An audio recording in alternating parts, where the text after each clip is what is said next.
5 minutes because Belgium is playing. Thank you. Hey, Remco. Hello. Hello, Remco. What's your feelings 3 days before the Tour de France in terms of form and confidence? For the moment, all good, I think. It was pretty good weather in Belgium, which is always very welcome. So I had quite some good days at home, recovering from the small illness. So everything should be pretty okay with that. So yeah, for the moment, all good. Remco, obviously at the end of the Dauphiné, you said you still had some work to do. How close are you now to where you would have wanted to be? If I'd asked you at the start of the season how you want to be going into the Tour de France, how close are you?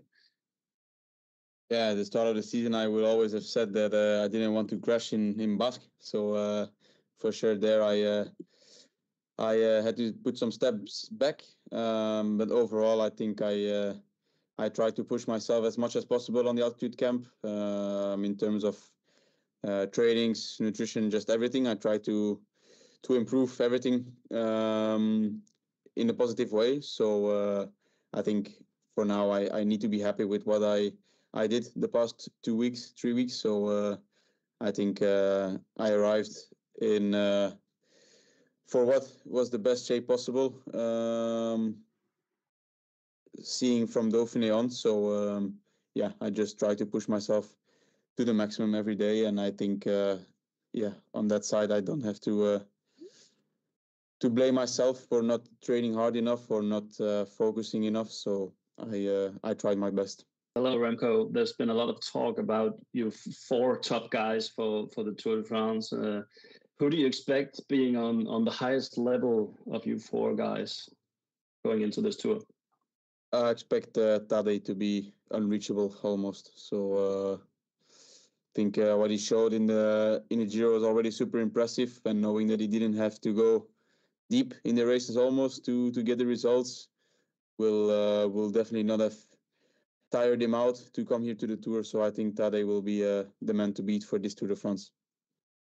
The team has made a big transformation to support you in this tour. First, how satisfied are you with these changes, and how much influence you had on the selection of the riders coming with you?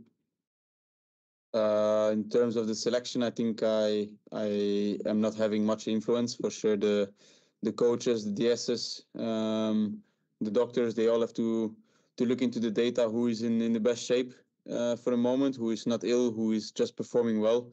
So I think that speaks for himself that I'm not the guy with the last word in terms of the selections. And then yeah, I think it's a very nice way to start a tour with seeing that many guys in work for me. So I think it's a privilege to have strong riders like Mikel, Ilan, all those big names riding and working for me. So it gives extra motivation and extra power in the legs to do my best the coming 3 weeks. The coach of Vingegaard said if he's going to start in a good shape, then I'm not afraid he will bottle, or how do you say it, afbotten in the second and third week. He will always get better. Do you think you're the same kind of rider because after the Grand Tours you did? I hope so. I mean, if we look at this first week, it's especially day 1 and day 4 that are very difficult days, which are quite in the beginning.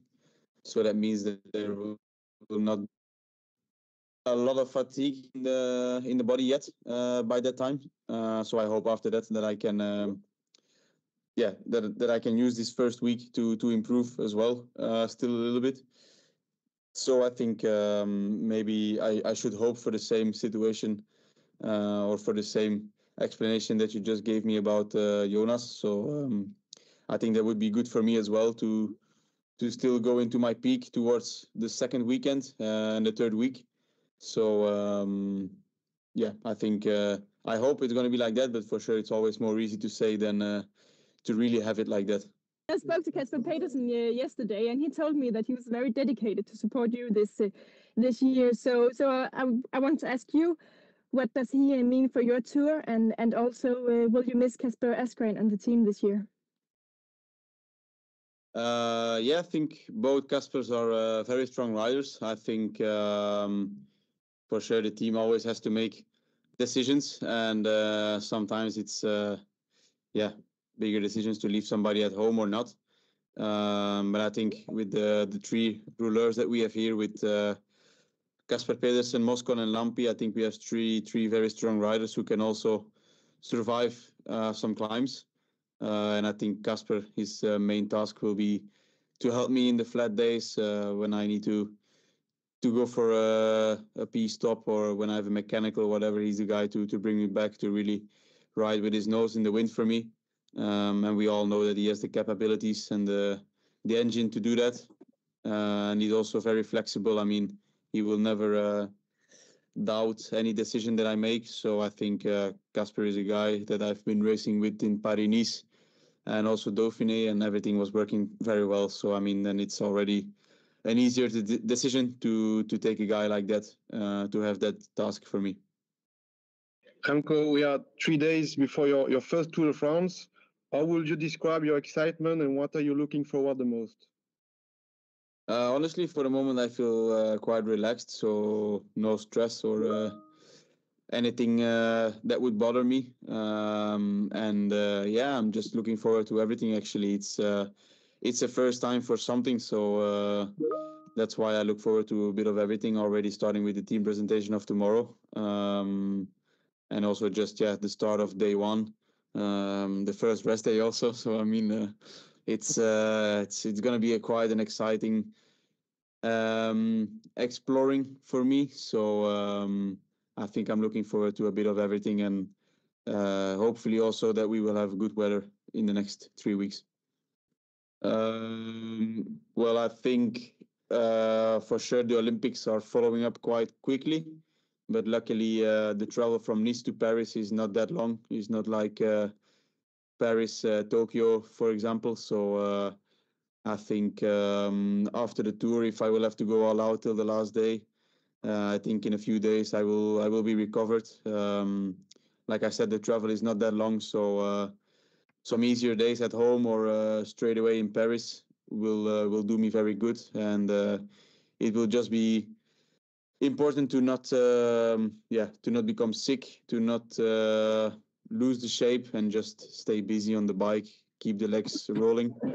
I think it's quite short, but it's not impossible. So it's also something I'm looking forward to. But for sure now it's full focus on the tour first. About the first stage, there are people who say it's going to be a Mats Pedersen kind of stage. There's people, UAE is going to destroy everything, and they are going to ride very fast. What do you think of this first stage with 26 flat kilometers in the end? Well, I think I saw Mats Pedersen climbing in Dauphiné. He was going up very well. So I think if he has the legs and if he can handle the pressure that maybe a team like UAE can put, then he's, in my opinion, the top favorite for stage one. Personally, I also think somebody like Wout or Mathieu could do it if they are in top shape. But yeah, like you mentioned, if UAE goes bananas from climb one, then it will be a very small group going to the finish line, I think, or maybe even a guy alone. So it will all depend on how the race will develop. But if the race develops like how I think it should develop, then probably Pedersen can be favorite number one. But yeah, also with Mathieu and Wout in the back of our heads, let's say. You've just mentioned about not getting sick before the Olympics as well, and getting through the 3 weeks all right in the Tour de France. You were, of course, a bit sick after the Critérium du Dauphiné. How has that affected your preparation for this Tour de France, and are you ready to fight immediately in the first 4 days for GC as well? I think everybody knows I couldn't participate in the nationals, which could and would have been her last big test for the Tour. Also the trainings before, I couldn't really train intensive or like high power trainings, high intensity trainings. So on that side, I couldn't do 100% what I needed. But overall, I could handle more calm trainings, longer trainings also were not the problem. But specific intensity trainings were not possible till yesterday. So that was a bit tricky. And will it affect for the Tour? We will see. But then on the other hand, I hope to be up there already in the first days, not necessarily to win a stage or to win, but more to not lose time and be brave and strong enough to follow the group. A question, I know we're looking a long way ahead, but you've got stage 9 a long way ahead of you, the White Roads stage, and those are difficult surfaces to ride on where you've suffered in the past. What are your thoughts about that stage, and does it cast a shadow or influence the way that you think about your approach to this year's Tour de France? Thank you, Remco. Honestly, it's a very beautiful stage. Of course, we did a recon of it. I think all the teams did a recon of it. So, yeah, I think you're obviously speaking about the Giro stage where I lost some time. But I think comparing myself now and then is unfair. Seeing from what kind of injury I was coming back. So I think, yeah, I'm feeling ready for that stage. It's something special. It will probably, in my opinion, be one of the most viewed sports events of this year on a Sunday gravel road in the Tour. I think everybody wants to watch that on television, so it will be a day with a lot of pressure in the bunch, alongside the bunch as well. But yeah, I'm actually quite excited for that stage. For sure, the gravel sections can be tricky, but I think it's more a day where you can. Sorry, they were going close to the goal. So I think it's not a stage that can make you win the Tour, but it can make you lose some time, stupid time actually, with mechanicals and stuff. But yeah, I mean, we will have to see after the race who was in trouble, who was not. So, but honestly, I'm looking forward to that stage. It's something exciting. It's something that I've learned to do. So yeah, I'm looking forward to next Sunday already. A question about the opening weekend. How do you rate your own chances, Remco? You said you won't go for the win and try to limit the losses, talking about Mats and Wout. But, well, some say it's a sort of like Liège-Bastogne-Liège stage. So we know who won it over there a couple of times.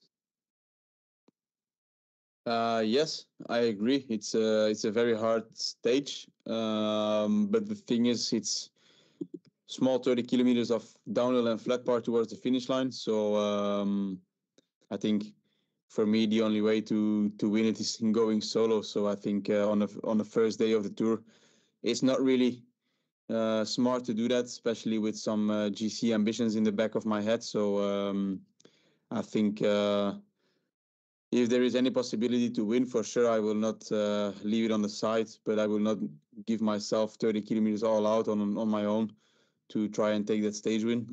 If I can do it in a sprint of a small group, then it's quite an economic way. But if it has to be in a non-economic way, then for sure I will not even give it a try. So it's more about surviving the first days and staying out of trouble, and seeing how the race develops, how the legs feel, and also breathing in the Tour atmosphere. I think that's going to be also a very important one on the first days. I'm curious, there's already been mention of UAE potentially going all out to try and disadvantage Jonas Vingegaard early on. You and Primož Roglič were also injured in the crash in Itzulia and theoretically have had less ideal preparation than you would otherwise have had. So I'm wondering, are you wary of UAE trying to gain time early? And indeed, if you do feel good, will you collaborate with that in trying to, bearing in mind that Jonas is coming in and is potentially short of form? So is that a legitimate tactic, and is that something that you're wary of or indeed happy to join in with? I think if they decide that that's going to be their tactics, I think we have to let them do what they want, and not bother too much in their tactics, and try to focus on ourselves, try to follow that pace as long as possible, and see how it develops. But personally, I don't think that Jonas will crack in the first days, not at all. I think UAE and especially Pogacar, they want to kind of pay back for what Jumbo did last year to UAE. So I think they have a bit the same tactics this year, as Jonas is now a bit in the situation that Tadej was last year. So it might be a bit of a revenge for them. So I'm actually curious to see how they will approach the first days. But yeah, I think UAE has a team here where they want to win as much as possible with as much as possible stages, and especially the GC as well after 2 years missing out. So I think they will be very motivated, and they just want to show to the world that they are the best team, that they are kind of the Real Madrid of cycling. So no, not Manchester City. Yeah. So it's actually something very curious to look forward to, and special to be part of as well, knowing what happened last year and the year before. So it's going to be a special situation in the race.